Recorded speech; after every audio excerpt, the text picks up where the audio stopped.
Hello everybody and welcome. In this video I'm going to show you how to know if your SOUNDCORE Motion 100 are charging.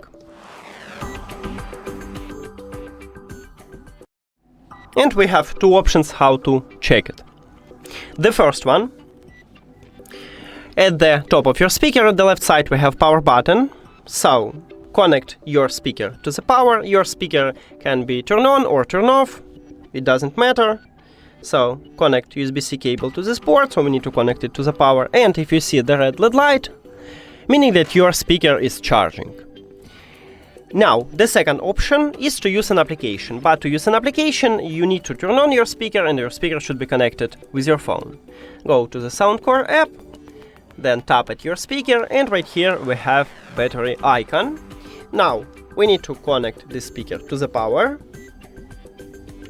and then you will see a lightning bolt near to this battery icon, meaning that your speaker is charging. So that's it.